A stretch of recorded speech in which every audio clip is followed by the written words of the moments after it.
HarperCollins presents Mirage by Camilla Läckberg and Henrik Fexeus.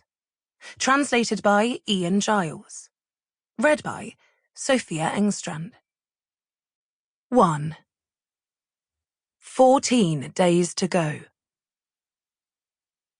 Niklas ate slowly, gazing at his family on the other side of the dinner table.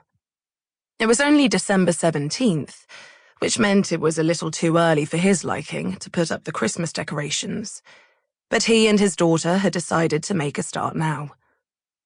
There were small white porcelain Father Christmases adorning the table, and the room was illuminated by the warm glow of the Christmas tree lights.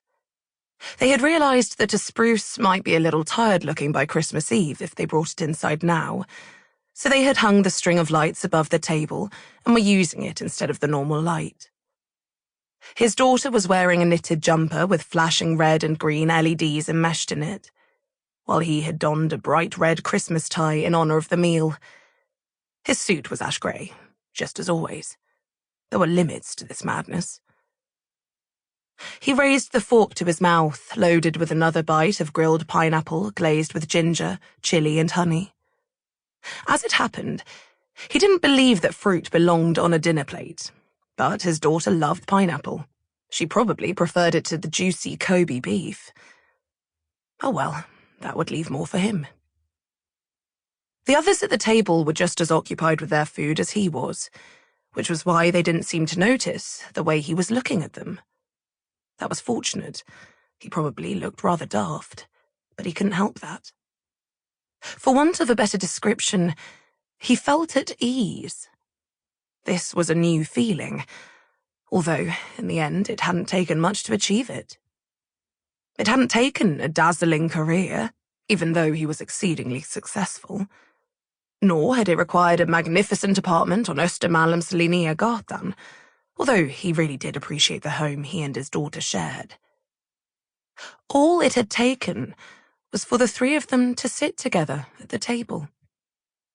The assassination attempt he had faced 6 months earlier, the one that had even made it into the pages of the tabloids, was consigned to the past. Of course, he still required additional protection. That would probably remain the case for at least another 6 months, until his employer was totally reassured. But he'd had a protective detail for so long that he thought of them as family. Family. That was what it was all about.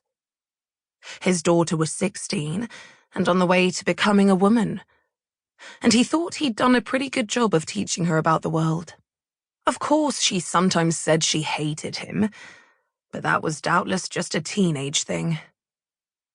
And sitting opposite him was his ex-wife. If he had been told 6 months earlier that the two of them would be spending time together like this, he wouldn't have believed it. Not remotely.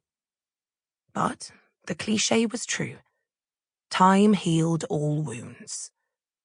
And now here they were, like the archetypal modern family, eating Christmas dinner many days too early and managing not to hate each other. They had even given each other Christmas presents. A lump formed in his throat, and he looked out of the window so that neither of the other two would see that his eyes had filled with tears. The snow was falling softly and prettily in the darkness outside. The world looked picture perfect. And the same was true of his life at this very moment. For the first time in years, he felt no tension in his shoulders. There was no incipient headache. A buzzing noise from the hall indicated that someone was ringing the doorbell. His daughter looked up from her plate in surprise. "Who's that?" she said. "It's Saturday. You promised you wouldn't work tonight because we were going to have Christmas dinner." "I've no idea," he said truthfully, rising from his seat. "It couldn't be for either of you, could it?" His ex-wife and daughter both shook their heads. Niklas went into the hall, heading for the front door. "If you've booked a Santa, then you're in big trouble," his daughter called from the kitchen. Whoever was ringing the bell Sample complete. Ready to continue?